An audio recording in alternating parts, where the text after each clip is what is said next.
The day they bulldozed my great-grandfather's bridge was the day I decided to turn their $4 million lakefront resort into nothing more than a muddy parking lot. It was 6 o'clock on a quiet Tuesday morning. I was standing on my dock, coffee in hand, enjoying the calm before the day began. Then I heard it, the low, angry rumble of diesel engines cutting through the morning silence. Through the drifting mist, a bulldozer appeared, crawling straight toward the old stone bridge my great-grandfather had built with his own hands back in 1923. That bridge wasn't just stone and mortar. It had connected our small community for nearly 100 years. It was part of our history, our routine, our lives, until someone decided it no longer mattered. To the power-hungry HOA president, the bridge was nothing more than an eyesore that didn't fit her vision. Linda Prescott and her polished HOA board thought they were cleaning up the neighborhood. What they didn't understand, what they never bothered to learn, was how water rights really work in Texas. Because my great-grandfather didn't just build that bridge, he controlled the dam. And just like that, I inherited something far more powerful than any HOA bylaw, the legal right to drain their entire lake. Before we go any further, drop a comment and tell me this. What would you do if someone destroyed your family's legacy? And let me know where you're watching from. I want to see how many of you out there have had to deal with HOA tyrants just like this. My name is Jake Morrison. I'm a civil engineer, and 3 months ago, I inherited the most beautiful piece of lakefront property you've ever laid eyes on. It had been in my family for generations, quietly sitting there while the world around it kept changing.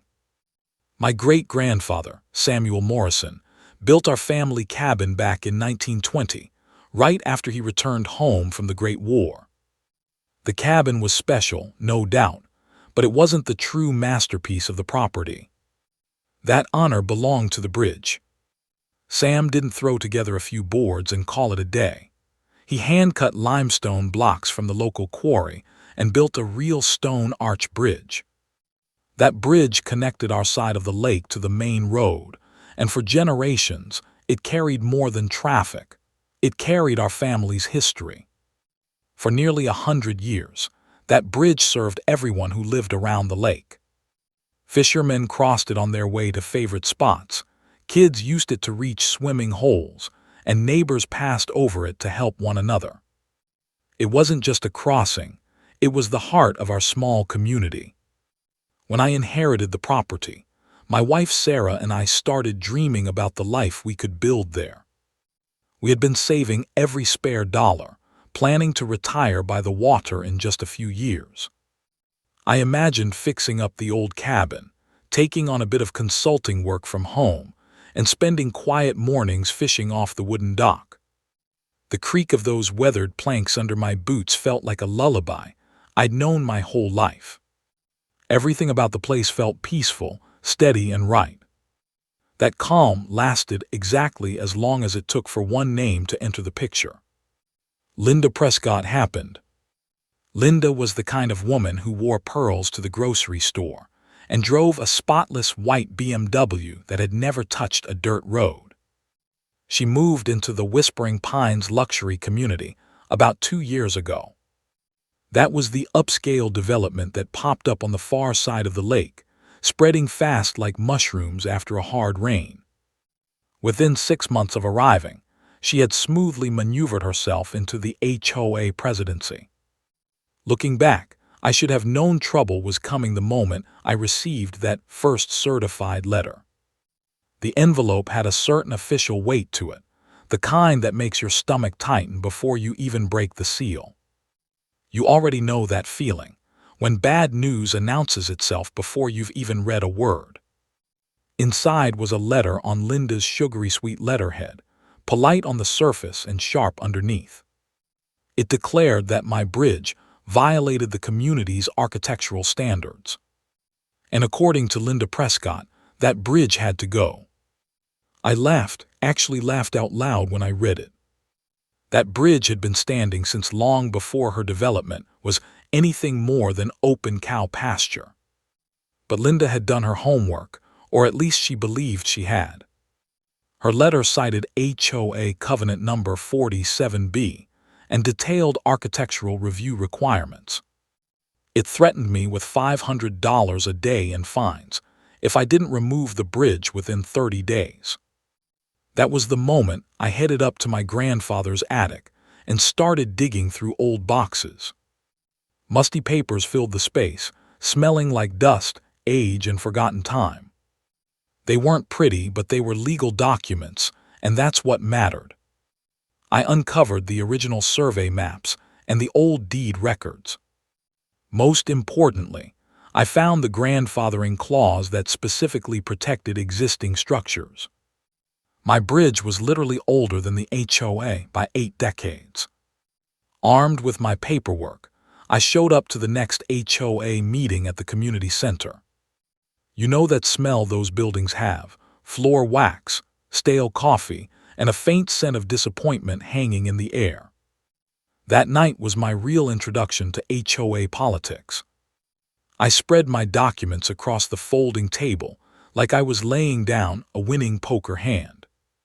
"Ladies and gentlemen," I said calmly, "I believe there's been a misunderstanding." Linda barely even glanced at the papers in front of her. Her response still makes my blood boil when I think about it. "Times change, Mr. Morrison. Progress requires sacrifice," she said. She delivered it with that condescending smile, like she was explaining basic math to a child. The board vote was a foregone conclusion, 5-2 in favor of enforcement. Linda's allies, all recent arrivals with more money than sense, easily outnumbered the old-timers who still remembered what community actually meant. As I walked back to my truck after the meeting, gravel crunching under my boots, something finally clicked. This had never been about architectural standards or some shared vision of the neighborhood. This was about power. Linda looked at my humble bridge, my working man cabin, my beat-up pickup, and decided I didn't belong in her idea of an upscale community. She didn't just want the bridge gone, she wanted me gone. That night Sarah tried to stay hopeful. Over dinner, she squeezed my hand across our small kitchen table and said, "We'll fight this together." "You've got the law on your side," she reminded me. I nodded and smiled, but inside, doubt was already creeping in. What I didn't know yet was this: Linda Prescott had picked a fight with the wrong engineer.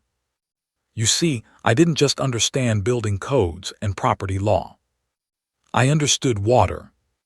Linda didn't waste any time moving from threats to action. 3 days after that board meeting, I was heading out to work when I spotted 2 men standing near my property line.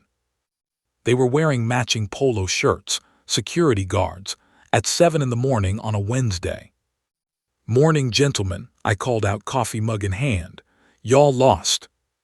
The older one, built like a retired linebacker, pulled out a clipboard.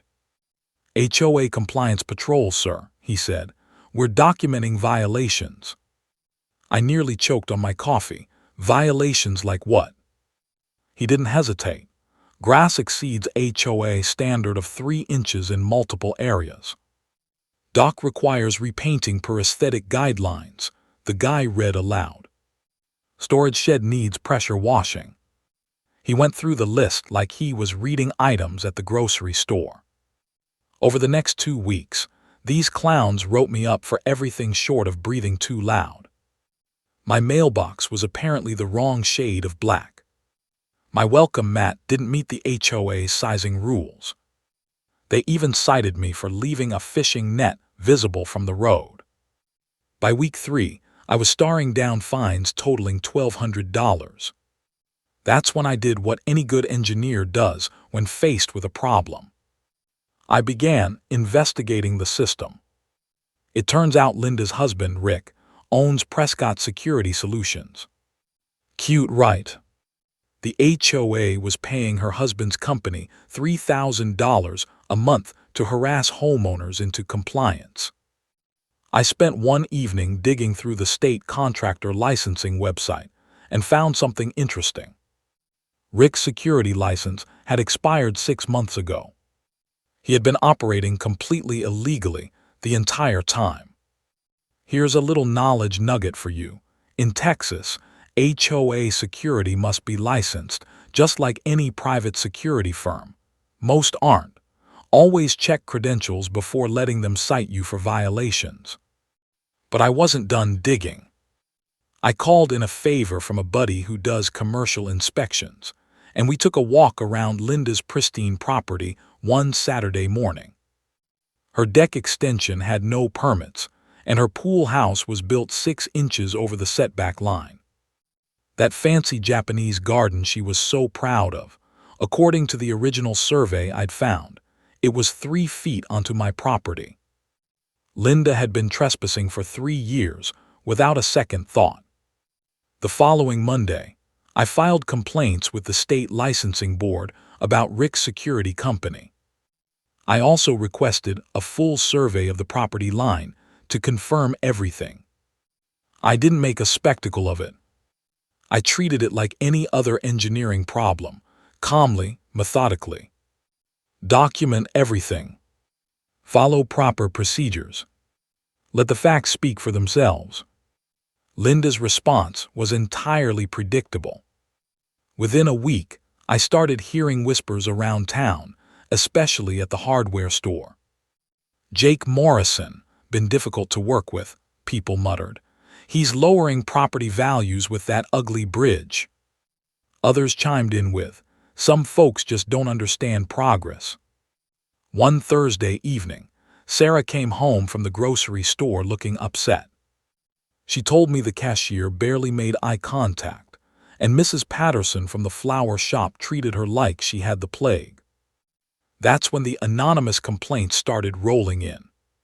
Someone called the county claiming my bridge was structurally unsafe.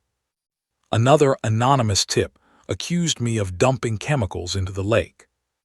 That one actually made me laugh, considering I'm an environmental engineer who tests water quality for a living. But it was clear the smear campaign had officially begun. But here, where Linda made her first real mistake. While she was busy playing neighborhood politician, I was doing what I do best, reading technical documents. I had submitted a public records request for anything related to water rights and dam operations around our lake. What I found in those musty county files made me sit up straight in my kitchen chair. There were maps I'd never seen before, detailing water flow patterns dating back to the 1920s. There were engineering reports from my great-grandfather's era, full of notes and calculations. And most interesting of all, I discovered documentation of something called secondary water rights. These rights had never been transferred to the HOA. In other words, they had no legal control over the water. My family did. I spent that weekend walking around the lake with a surveyor's eye, studying how the water actually moved. Every current, every ripple, every natural flow pattern, nothing escaped my attention. The resort Linda constantly bragged about, the one she claimed would bring class to the community, had a major weakness. Their entire operation depended on stable, predictable water levels. Their boat docks, the lakefront dining, even their million-dollar water features, all of it assumed the lake would stay exactly where it was. And yet here I was, staring at the irony, smelling diesel fuel still lingering from their construction equipment. Linda had been so laser-focused on my little stone bridge that she'd never bothered to understand the bigger picture. She didn't see the vulnerabilities hiding in plain sight. And I did. I drove home that evening with a new understanding of my situation. Linda thought she was playing chess, moving her HOA pieces around the board to force me out. But she didn't realize I wasn't just another homeowner she could bully. I was the guy who understood how the water worked. Linda's next move hit with the subtlety of a freight train. I was sitting in my home office one Tuesday morning when I heard trucks pulling up outside. Not just one truck, 3 county vehicles, and a man in a hard hat carrying the kind of clipboard that immediately ruins your day. "Jake Morrison?" he asked, clearly wishing he could be anywhere else. "Anonymous tip about structural concerns with your bridge. I'm here to conduct a safety evaluation." I could practically smell Linda's expensive perfume lingering in the morning air as the inspection dragged on for 4 hours, the inspector crawling over every inch of my great-grandfather's stonework with calipers and moisture meters. Officer Malik gives Karen one last warning look, the kind that says, "Don't make me come back here for this nonsense," then heads back to his cruiser. The neighbors start drifting away, murmuring, some shaking their heads, others shooting Karen dirty looks like they've finally seen the wizard behind the curtain's smirking face. Karen stands there fuming, phone still in hand, face twisted like she swallowed a lemon whole. She points at me one last time. "This isn't over," she hisses, then stomps off down the sidewalk, heels clicking like angry Morse code. Sophia squeezes my arm, whispering, "Ahmed, thank you." Her voice is small but steady now. We go back inside, lock the door, and for the first time in weeks, the house feels like ours again, no more waiting for the next shoe to drop. But Karen, she wasn't done digging her own grave, not by a long shot face with tears of joy. Monday rolls around and the $800 emergency assessment email is still burning holes in everyone's inboxes. People who never spoke up before are now replying, all with questions. Why are we paying for security because of one family's parking issue? Can we see the quotes for these upgrades? This smells like retaliation. By Tuesday afternoon, the HOA board's group chat, which I'd been added to after the last meeting as a complaining member, is exploding. 3 board members, normal working folks with day jobs, start asking pointed questions about the assessment. One of them, Linda from down the street, retired teacher, sharp as a tack, drops this bomb. "Before we vote on any special assessment, I want to see the full financials, including the records request Ahmed submitted last week." Karen tries to shut it down. "This is harassment. The request is under review for privacy concerns." Linda fires back instantly. "Privacy? We're all members. State law says we get those records within 10 business days. It's been 12. Where are they?" Crickets from Karen. Wednesday, I get a call from Sarah Khan, my attorney. "Good news and better news," she says, sounding almost cheerful. "The financials finally arrived after I sent a certified letter reminding them of penalties for noncompliance. And guess what? There are irregularities." She pauses for effect. Several unexplained vendor payments to a landscaping company owned by Karen's nephew. Over $18,000 last year alone, way above market rates for the work done. No competitive bids on file. Also some administrative reimbursements to Karen personally, mileage, supplies that don't match receipts, and the pool maintenance contract, renewed without board vote, to a friend of hers at 30% above previous rates. My coffee nearly comes out my nose. So, embezzlement. "Not quite provable yet," Sarah says, "but enough red flags to demand an audit. And since the association has fiduciary duty to all members, ignoring this could open them to lawsuits. Personal liability for board members who knew and did nothing." Thursday night, emergency board meeting. Again, this time the community center is packed, standing room only, word spread fast about the financial request and Karen's stonewalling. I walk in with my folder, Sarah's notes tucked inside. Linda's there early, arms crossed. Dave, my neighbor, sits front row with a notepad like he's ready to audit on the spot. Karen calls the meeting to order, voice tight. "We're here to discuss the invalid records request and..." Linda interrupts. "Point of order, we need to address the financial discrepancies first. Motion to hire an independent CPA to audit the last 3 years' books." Seconded immediately by 3 others. Karen's eyes dart around. "That's out of order, we..." Vote happens fast, 7-2 in favor, her 2 loyalists vote no, motion passes. Karen's face drains of color. "This is ridiculous, you're all being manipulated by..." Dave stands up calm as anything. "Karen, sit down or we vote on your removal next." The room goes dead quiet, then someone in the back mutters, "Second that motion." It spreads like wildfire. By the end of the night, a special election is scheduled for 2 weeks out. Recall vote on the entire board, starting with president. Karen storms out again, 3rd time's the charm, muttering about lawyers and slander. The next 2 weeks, pure chaos for her, pure satisfaction for everyone else smiling face with horns. Neighbors start comparing notes. Turns out Karen's nephew's landscaping crew barely showed up half the time, photos of overgrown common areas while her own yard looked like a golf course. One guy found old emails where she approved payments to herself for office supplies that included fancy garden gnomes for her personal collection. The CPA audit paid for by HOA funds per bylaws confirms it. Over $32,000 in questionable expenditures tied directly to Karen and her circle. Not full-on jail-level fraud yet, but enough to breach fiduciary duty big time. Recall vote day arrives. Turnout is massive, highest in years. Ballots counted publicly in the community center under fluorescent lights that buzz like victory anthems. Results: Karen removed as president and board member, 81% in favor. Her two cronies also voted out. New interim board elected on the spot, Linda as president, Dave as treasurer. Karen doesn't even show up. Word is she was seen packing boxes into her SUV that afternoon, real estate sign already in her front yard by evening. Turns out, facing personal liability for the misused funds HOA could sue her to recover, plus the humiliation, she decided to sell and move. Last I heard, she relocated to some quiet condo complex with no HOA. Irony much? Face with tears of joy. The new board, first order of business, rescind that $800 assessment, drop all fines against us, revise the bylaws to require competitive bids, term limits for officers, and mandatory financial transparency.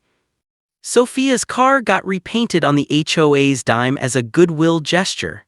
No more anonymous notes, no more pie lurking. Neighbors wave now, actual friendly waves. Saturday mornings, we sit on the porch with coffee, watching the world wake up. No pounding doors, no sirens, just peace. And sometimes, when the wind's right, I swear I can still hear those heels clicking away in the distance, getting fainter, every day relieved face.